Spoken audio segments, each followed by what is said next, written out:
just as the world descended into chaos and despair.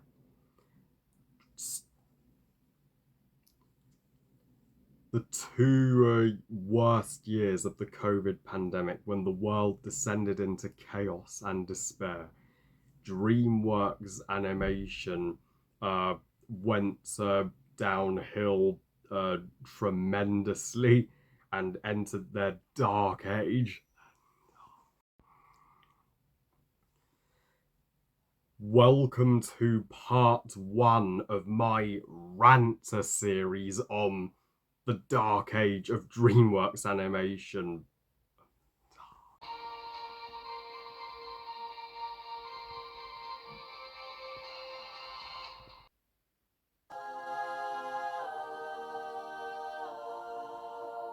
Listen to the wind roar, see the mighty eagle soar, feel the sun on your face. Spirits Untamed. Oh, sorry. To correct that, Spirit Unqualified, directed by Elaine Bong, and is the 2021 sequel that is not canon in the slightest, and as well as the 37th Dreamworks animated feature overall. So Spirit Untamed tells the story. Even infants can predict where it's gonna go in a heartbeat. I mean, of Lucky, this young girl who's horse obsessed, and she and her horse riding girl pals go and rescue the legendary untamable Mustang Spirit and his herder from a evil horse rustler, Hendrix. I mean, and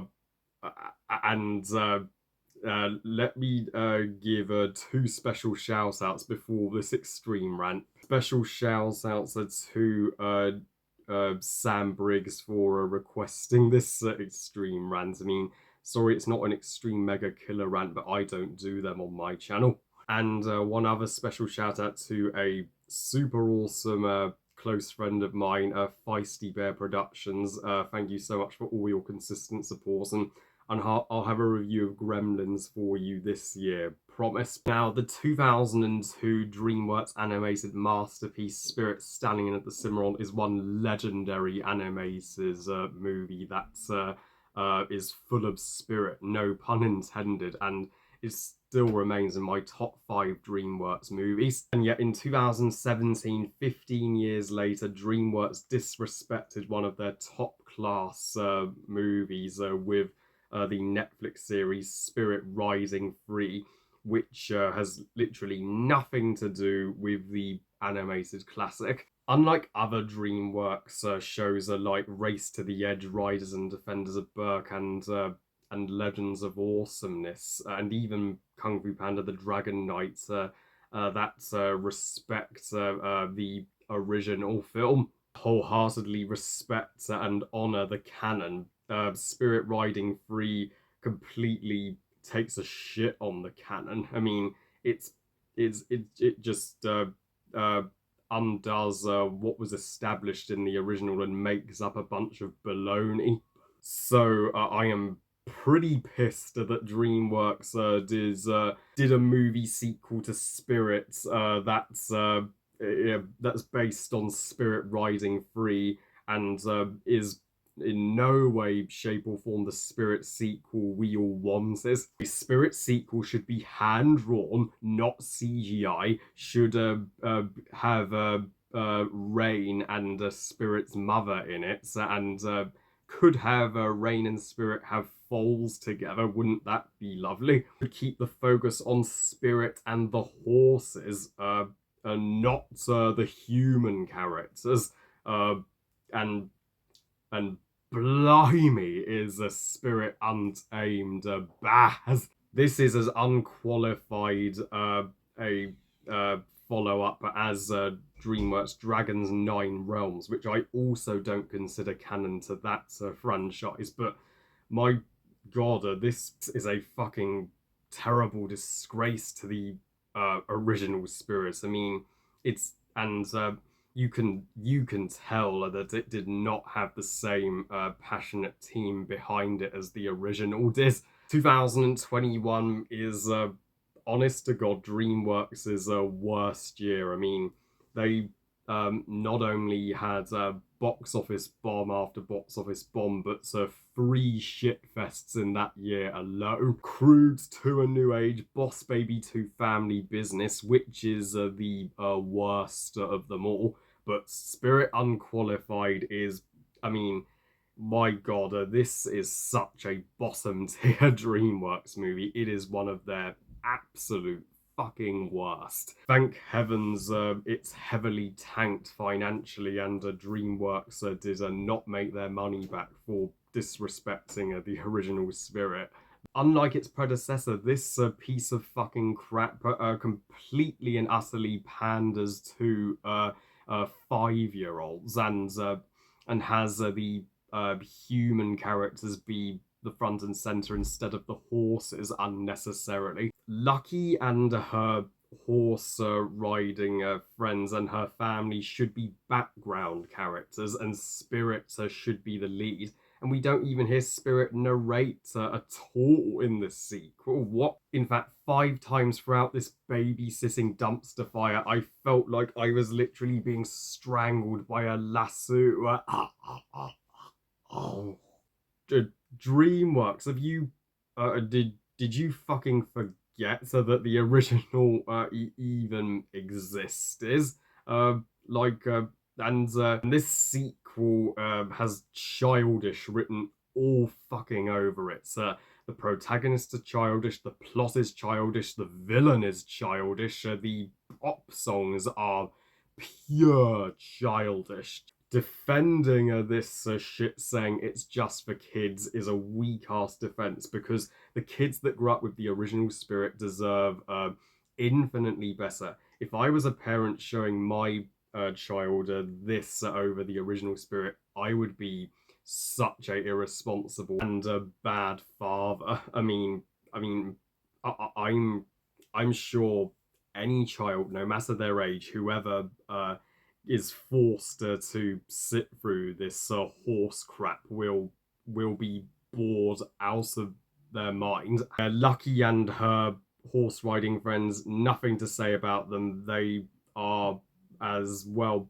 They are just the generic, kids who want to save the animals from the wicked poachers.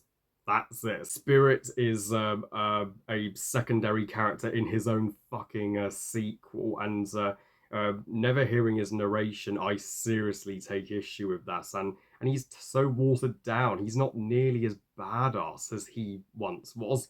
They even rip off the legendary scene in the original where he and the Indian boy leap over the cliff, like when he and Lucky leap over the boat in the climax, which is totally inferior to the other jump scene. And Spirit doesn't even get to save the day. The humans do all the ass kicking. What the fuck?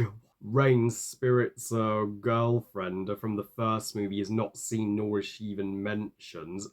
But that's also a flaw with Spirit riding free. And where Spirit's mother? I mean, this herd, it's like Spirit moved to a different herd or something. These are new human characters are aimed to patch on the Indians from the first film, and I could not bear spending time with any of them.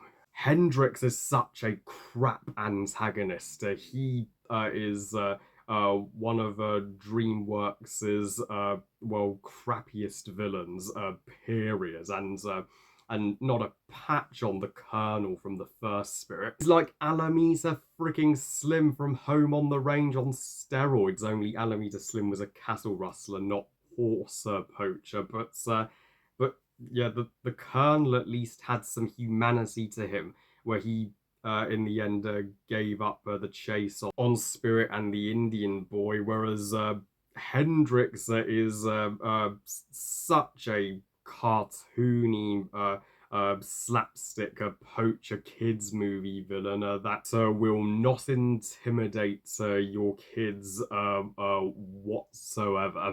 And the animation, I mean, it's atrocious enough that the animation is all computerized. I'm a 2D animation sympathizer, and this uh, shizzy animation uh, looks fit for a net straight to Netflix cartoon, but not a cinematically released movie. I have seen DreamWorks movies with budgets of 150 to 160 million dollars, whereas whereas this horse dung looks like it was only made on a budget of like 20. And I think DreamWorks have proven to be the masters of CGI animation. I mean, but How to Train Your Dragon, this most certainly ain't. Uh, and the songs, including that's a song, Fearless, they are all boring as fuck, and without Brian Adams, this soundtrack just blows. I mean, Brian Adams, you should have come back for this sequel, and it's like only 10 minutes longer than the original Spirit, but it feels literally a fucking hour longer because it's that tedious to get through, especially if you're an adult like me. You will be like, uh, what in God's name am I doing here? Or watching this shit? And yeah, so yes, Spirit Unqualified is DreamWorks' second bad attempt to the sequel after Trolls World Tour, and it's clear DreamWorks sequels are just as mortal and just as flawed as other movie sequels out there, and DreamWorks don't always hit a bullseye. And should this had gone to Netflix, abso-fucking-lutely. I mean, why DreamWorks thought this would be a hit in cinemas beats me, guys. I would watch Barbie and her sisters A Ponytail over Spirit Unqualified any day. Who agrees? I give Spirit Unqualified 0 stars out of 5. Fuck this movie. Okay, okay. I think I need a good cup of tea after all that ranting. Ah, oh, that felt good. So yeah, well, after the first two movie reviews on my channel in 2023 literally being extreme rants, I think I need just a short break from ranting. Well, I love you guys. Thank you all for watching. I hope you guys enjoyed this extreme rant. And what are your thoughts on Spirit Untamed? And I know for a fact everybody will favour the original Spirit over this shitty sequel, just like I do. Please comment and let me know. Please like this video and subscribe. Please follow on Twitter and on Instagram. And I'll see you all next time when I review the Rescuers movies as requested by James. And remember, movies are us. Bye, guys.